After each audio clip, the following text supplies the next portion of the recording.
He's dead. He's literally dead.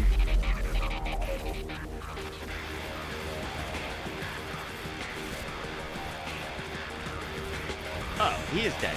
He literally just falls over. Yeah, we killed him in one phase. And now we've got the Harbinger of Chaos.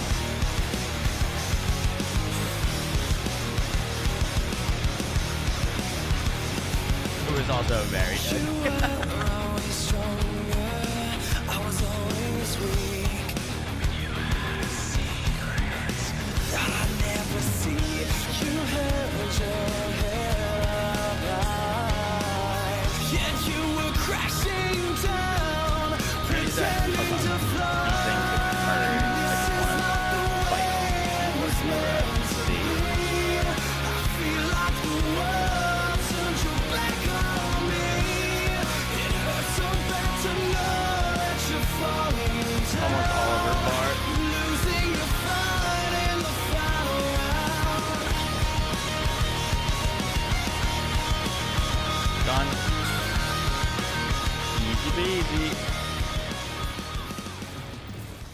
Yo guys, what is up? Max in our last Epoch video, and today we're going over my updated Void Knight guide. Now, I posted a few Void Knight builds. If you've been following along, we did a hammer throw leveling guide into our Orbital Doom Void Knight, which was self-cast Smite, and I played that till about 95 until we've now respec'd into the multi-Smite build. This is the build that I originally theory crafted. It was in the planner on day one, but I tried it and it just kind of didn't feel very good until you get very specific gear. But now that we've gotten that specific gear, this is basically 4 times our damage from the original build, which is just ridiculous. And I kind of want to explain what we're doing and how this is functioning. So basically, at a very core level, if we're self-casting Smite, let's say we get our cast speed, we're casting a lot faster than this, but let's say our cast speed is 1 Smite per second. If we're self-casting Smite, we call down 1 Smite per second. But with this build, we're not actually ever self-casting Smite. We're going to be casting Smite through multistrike. Multistrike is a melee attack that, with a point in the skill tree, makes the multistrike swords call down Smites instead. The big difference with multistrike is if we scale melee attack, we can hit, let's say we can multistrike 1 Smite a second, and self-casting is 1 Smite a second. The difference is multi-strike hits 4 times per cast. So if we're casting at the exact same amount of self-cast Smites and we're doing the exact same amount of melee attacks, with multi-strike, it's going to be 4 times more Smites. And so basically what this allows us to do is quadruple our DPS on the build and do some crazy things. And it plays so well, and I just kind of want to show this to you real quick. So first off, multi-strike is a melee attack that hits in an area, and it'll hit multiple enemies. So first off, just like real quick, you don't have to actually hit enemies with it. You just need to be casting it near them. So like, let's say I'm swinging my sword over here, like this guy is getting hit with smites, right? So we don't actually need to be like physically hitting enemies with our sword in order for this to be proccing, which is really great quality of life. And then when we are casting it near enemies, then all of our shadows and our clones can just basically be spawning and hitting everything around us with smites. So we've got better AoE clear as well, because all of our smites are going to be coming down with our multi-strike. But where this gets really crazy is there's a point on the tree that I'll explain that allows all of those swords to then hit 1 enemy if there's only 1 enemy to hit. And that is where we basically get the Smite rain coming down, where there is no gap in Smite casts. It's literally just an orbital beam on the boss, because we're hitting so many times so quickly, just raining down damage on them. And so that is kind of the change to the build, is we're using multi-strike to just hammer down damage and just increase the damage of the overall build. Real quick, one mistake that I made during this recording is I didn't have Symbols of Hope on my hotbar. We were just messing around with a bunch of stuff, and somehow this came off my bar. Note that you do need Symbols of Hope on your bar for it to autocast. You do not need Smite on your bar to autocast. So you can just, like, not have Smite on your bar, and then we use Lunge as a movement ability to get around, which allows us to just zip around enemies. So the next thing I want to talk about is just kind of pros and cons of doing this. The biggest pro is obviously you get more area damage, faster clear speed, and way more DPS. It is going to be slightly less survivability than the old build that we were using, mainly because basically we were using Healing Hands before, and Healing Hands with the Hand of Aurelius allows us to 100% cast this whenever we directly cast Smite. We're no longer directly casting Smite, so we're losing Healing Hands for multistrike, and if we're losing Healing Hands, we lose the Halted Scourge and Turn Undead, which was giving us 10% less necrotic damage taken, 10% less void damage taken, and this was healing us. We're still going to be healing a lot on this build, but just note that, you know, it is technically a little bit squishier because we're not going to be using shield. We actually are going to be going into the Sentinel tree to pick up Gladiator, which allows us to use a dual-wielded sword, which is also going to make us take more damage. Note that we are still very tanky with this build, and we still get to use Time and Faith. This says you regain mana and a portion of your missing health when you directly use Rive, Vengeance, Smite, or Multi-Strike. So before we were getting 10% of our health every cast with Smite, now we're getting 10% of our health back every cast of Multi-Strike. So we still have, you know, a ton of leech. We're still healing a bunch, but yeah, technically a little bit less survivability, but a lot more damage, and that's a trade-off I'm willing to make right now just to blast through the game. So let's go over kind of the like skills and the most essential points. So real quick, with Multi-Strike, obviously, we're going to want to go to the left here and get Hollowed Arsenal. This allows each additional sword is replaced with Smite. Smite that cast this way costs its full mana cost per cast. So we are casting a full Smite. Note that we are still using a wand, so our mana costs are actually still 0. So Smite's 0 cost. Multi-Strike is 0 cost. So that is still very nice. This might override the 0 cost. I'd have to double check. But basically not consuming much mana even when we're doing that. Then we go to Echoed Warfare. Multi-strike attacks repeated by your echoes have additional swords. Additional swords are additional smites. So that's big damage for us. We also go to Perfect Steel, which gives us an additional stack of armament. Armament is just swords. +1 armament, +1 swords. And then the big node that we're grabbing is Blade Storm. This is what you need for this to start feeling good. You need 2 nodes for this to start working. Hollowed Arsenal and Blade Storm. When you create more additional swords than there are nearby enemies, each remaining sword can consume mana to strike the nearest enemy, even if it was hit by the initial attack. This is what will cost mana for us, but this is what's going to allow us to get single target with this. If you do not have this node, this will feel terrible. Trust me, this feels terrible unless you have Blade Storm and you have Hollowed Arsenal. That's what allows us to do single target with this. And then we put the rest of the points into Sweeping Blows for 30% target area and damage area. Then in Smite, because we are no longer self-casting this, we can't use Pillars of Light, so we go to Blinding Flash, which gives us more blind chance, but another additional 20% hit damage versus blinded enemies, which saves us an additional point, so I've got some more points in base crit chance for Smite, and Deep Impact for even more crit multiplier. Our Symbols of Hope doesn't change at all. A lot of people were pointing out that Meditation doesn't work with Symbols of Despair, so I've removed that point. Thank you for the heads up. We're making sure that we're in Unwavering Faith, so all of these symbols that we're creating are additionally restoring 20% of our HP. In Devouring Orb, this doesn't change from our original thing. We've still got like Extinction, so these orbs are going to be rotating around and dealing a bunch of damage. I have tweaked the tree a little bit. We're now going Chaotic Torrent for a much more Abyssal Echoes. This just allows us to have even more DPS. The Abyssal Emissions right now are 15k DPS of our 30k DPS of the Devouring Orb. So that these are, you know, this coming out 140% more often is big damage increase for us.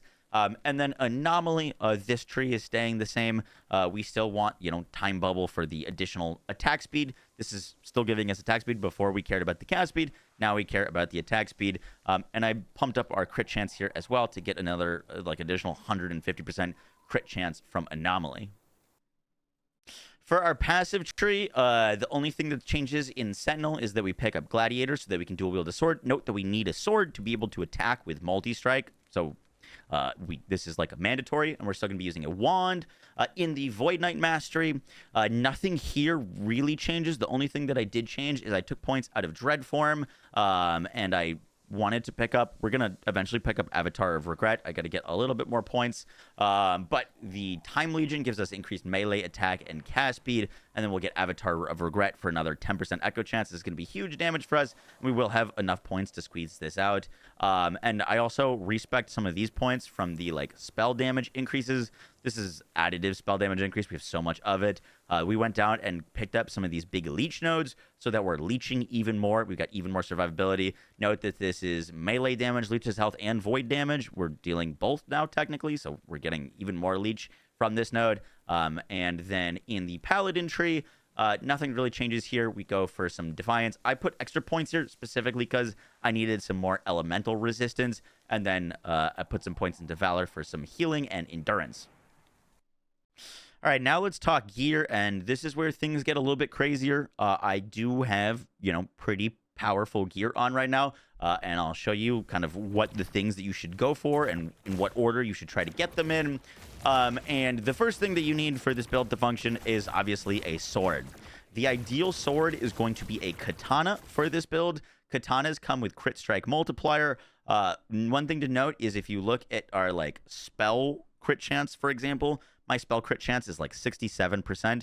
This does not factor in the plus 6% extra base crit chance that Smite is getting from us right now. So my Smites are basically at 100% crit chance. So crit multi is a massive increase for this build. And so crit multis come on katanas, which are really valuable bases. And then you're going to be looking for the most important thing is melee attack speed. You can also roll flat spell damage on a sword. So because we're swapping to a wand, we're actually making up a lot of the spell damage we'd be missing from using it two-handed with a sword that has flat spell damage on it. And then we've got void penetration for even more damage and chance to shred armor. Armor shred is really important later on. Armor prevents damage or mitigates damage from all hits. We are a hit-based build. We're not a dot build, so shredding armor is very, very valuable for us. In our weapon slot, we're going to be using the Wrong Warp Wand. Now, this has a ton of text on it that you can completely ignore. None of it you care about besides basically 2 lines. The 2 lines that you care about are the chance to gain haste for 1 second on hit. The closer you can get this to 35%, the better. I just bought a super cheap one. And then what we do care about is the 3% increased spell damage per 1% increased movement speed. This always rolls as 3%, and this is what's giving us so much spell damage. Just to give you an idea right now, I have... Let me move my camera. I have 73% movement speed. And when we get hit with this wand, we have a chance to gain haste, which gives us another, I think it's 25 or 30% movement speed. But we're getting over 100% movement speed on this build. And we get 3% increased spell damage per 1% increased movement speed with this wand. That is giving us over 300% increased spell damage just from holding this thing. We don't care about all the other stuff. We just care about the spell damage per movement speed. And then I got a one with Legendary LP and slammed on T7 crit strike multiplier for even more damage. Now, where are we getting all of this movement speed from? Well, we're getting all of this movement speed from the Inevitable Boots. These can roll up to 36% increased movement speed. They give you 100% slow and chill immunity. They roll with Vitality, which is great for us, and they give health on kill with movement speed base. And then you can get these with 1 legendary potential and slam on guaranteed movement speed. I went for some T9 movement speed. Once again, these are really important because every 1% of movement speed is another 3% spell damage. So don't skimp on these. You're going to want to get these first, get a good pair of the Inevitable first, and then get the wand. And that's going to help us with our damage so much. And then any other sources of movement speed are also going to be really nice for us. The next thing that's really valuable for this build is the Grasp of the Blood Mage. These are just the best in slot gloves. They give us 1% of our spell damage, leeches health, but the big thing is we get flat spell crit strike rate. This is going to help us hit that 100% crit rate on our Smite, which is really the big thing that we care about.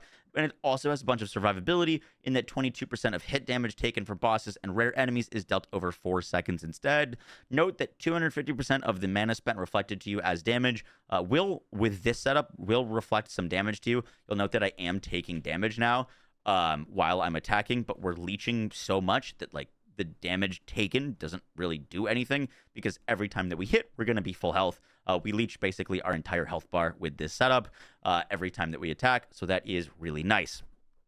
Now, for rings, I am using a Siphon of Anguish.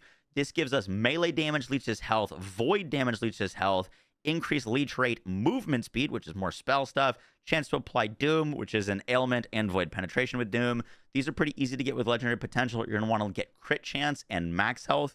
I unfortunately got crit chance, void damage, and stun avoidance. I didn't hit my max health roll, but crit chance and max health are the two things you're going to want to look for on this. On my other ring, I've just got like a normal ring with some flat health, physical resistance, crit chance, void damage, and then I picked a ring that had +4 vitality as a base, so we get some extra, damage and survivability. On your belt, you're mainly looking for like big percentage increased health and void damage. This is also a good spot to pick up a reduced crit damage, reduced bonus damage taken from crits. Getting some mitigation from crits is pretty valuable, especially once you're into the higher echoes. So a belt is a pretty good place to grab that.